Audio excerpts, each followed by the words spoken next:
Hey guys, I'm Nate. Welcome back to the workshop. Today we have an experiment we're going to try brought to us in a comment request from user Varieties, who says, pulls deep fried dry ice. Well, I've never seen dry ice deep fried, so today we're going to find out what happens if we do. Our setup is pretty basic. We've got a bunch of cooking oil on a hot plate, we've got some dry ice, and we're going to try and combine them. But we do have a couple of things we want to try first before we go throwing our dry ice right into our super hot oil. I have a cup of this same cooking oil, but it's at room temperature. So I'm going to try breaking off a piece of our dry ice, dropping it down into our cool oil, and we'll see what happens there. After that, we'll move up to using our hot oil. Here goes, dry ice into regular temperature cooking oil. Well, it's bubbling. It's not doing nothing, but it's also not super exciting. You can kind of see inside the cup that there is a little bit of a layer that's formed. The CO2 gas coming off of the dry ice has formed a sort of bubble around the chunk of dry ice inside the oil. I also think that as the oil is cooling down from the dry ice, it's starting to get a little bit thicker, a little bit higher viscosity. And it's definitely cooled to the touch already. Like, I can tell by holding this cup that the contents are quite cold. The oil just kind of runs right off of the... Oh, look at this. Down inside, though, you can see congealed oil. It's cooled down enough from the dry ice. I can pull some of that out. Now we've got frozen cooking oil there. It's kind of gelatinous. It's not quite as thick as, say, butter or Crisco, but it's clearly thick enough that it holds itself together. So now moving on to the hot oil. Like I said, I don't know what's going to happen, and I know that oil can, of course, react violently with some things. I have here a little bit of water. If I put in just a drop of that to the oil, watch what happens. All of the water gets heated up and turns into steam, which expands rapidly inside the hot oil. So you get a lot of bubbling and splattering action from just one drop of water. Dry ice and water don't expand identically when they get heated up. So I'm not sure if the expansion of volume from the dry ice solid turning into a gas is going to have a similar effect, or if it's just going to be a little bit more calm and slow the way it was when we put it into the room temperature oil. That's why this is an experiment, and we're about to find out. Oh, and I dropped it. Well, it is bubbling quite a bit. No explosions, nothing violent splattering. Apparently these tongs aren't very good at holding on to chunks of dry ice. Fortunately, I did have the tongs fairly close to the surface of the oil when it slipped out. Otherwise, I would have had a much bigger splash. Even as it is, some of it spilled onto the plate. I kind of want to try wiping that off because we're getting a lot of very powerful fumes at this point. It doesn't help that our whole hot plate is at a little bit of an angle. So the dry ice keeps making its way over to one side of the pot, and then it's also more full on that side of the pot. So the bubbling makes it all splash over. That was a much larger chunk when we started this. I think that gave us some pretty good results of what happens if you drop dry ice into frying hot cooking oil. But there is another thing I wanted to try. Some things when you deep fry them aren't placed directly into the hot oil themselves. They're actually given something of a batter around them when you deep fry them. So now, we're going to see what happens if we wrap a bit of dry ice in one of these biscuits and then fry that in our cooking oil. Alright, we've got a little bit of biscuit. Break off a piece of our dry ice, a little bit big.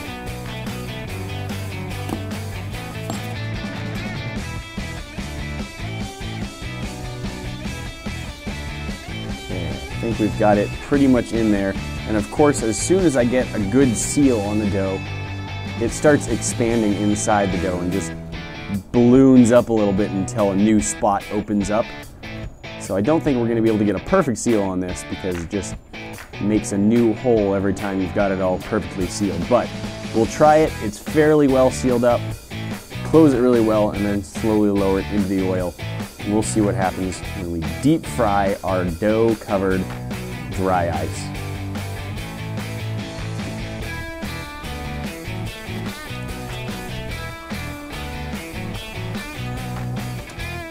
Just a couple more seconds. It's looking kind of like a scone, or I don't know. I don't think there's a name for biscuit dough wrapped around dry ice and then deep fried, so I'm gonna have to come up with a good name for this type of food. It's expanded quite a bit. I don't know if that's more from the heat of cooking or from the dry ice expanding within. It's still got this nice little geyser coming out. I'm also curious if it's cooked at all on the inside. That cooked very quickly, and of course we know it was very cold on the inside as it was cooking. So I'm thinking it might just have raw dough inside here. Let's break this open and see what we've got. Oh yeah, that is very raw on the inside. Super gross.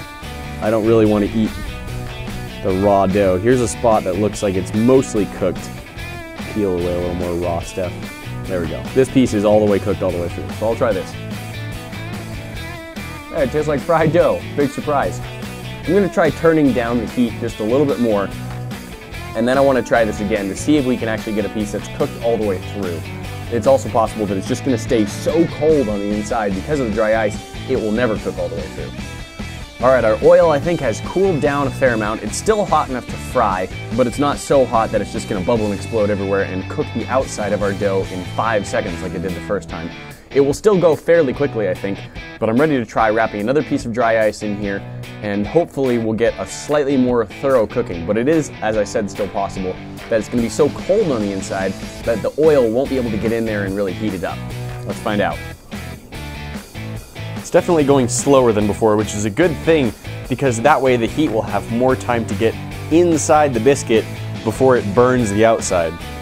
Last time our fry oil was so hot that by the time the outside was cooked, it had only been about 5 seconds per side, so it really didn't have any time to cook the inside dough. Okay, that looks pretty well cooked on the outside.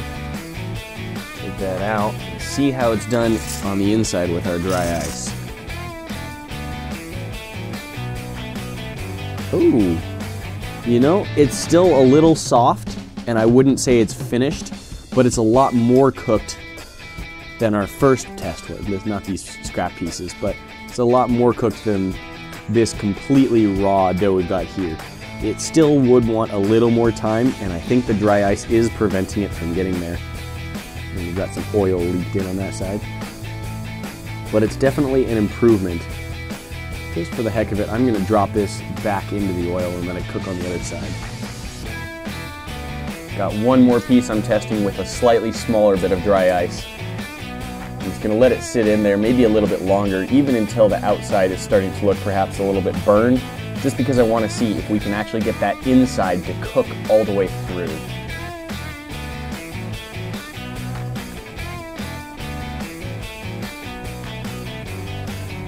Oh, that's so very oily.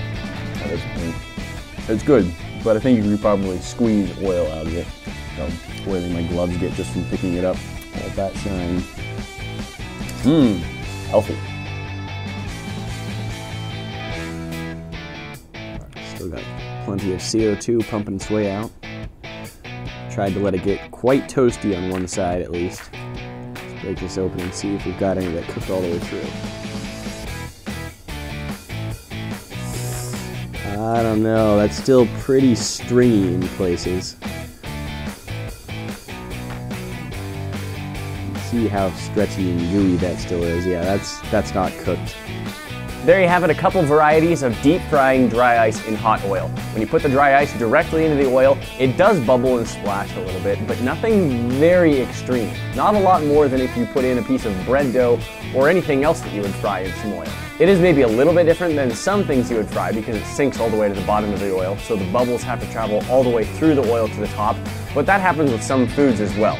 Overall, I would say that it's a little bit neat to watch, but it's nothing very spectacular. Taking the dry ice and wrapping it up in some dough before we fry it does of course give us a different result. It seems to cook the outside of the dough quite well, but the cold from the dry ice on the inside does seem to prevent the dough from cooking all the way through. High heat, it would just burn on the outside and stay raw on the inside. Slightly lower and slower heat, it would cook a little bit more of the way through, but the part of the dough that was really in contact with the dry ice never seemed to change texture and doesn't seem like it would be safe to eat. Remember, if you have any cool ideas for an experiment you want to see us try, let us know down in the comments, and if we use your idea, we'll send you 25 bucks. This has been a fun experiment for us. Thank you, user Reves, for your recommendation. Check your YouTube inbox, we're sending you 25 bucks. Thanks for joining us for this video today, and remember to come gear yourself up with hats, shirts, and other cool merch at thekingrandom.com. See you there. Blob of solidified gelled oil. Whew, that's cold. That is so cold. Don't flip yourself over. Today we've got a comment request from user Rev. Hey guys, if you want to catch up with some of the things I'm doing in my personal life, come follow me on Instagram and Twitter at @TheKingOfRandom. I post stories and updates as often as I can, and it's really the best way to connect with me directly. I'll see you there.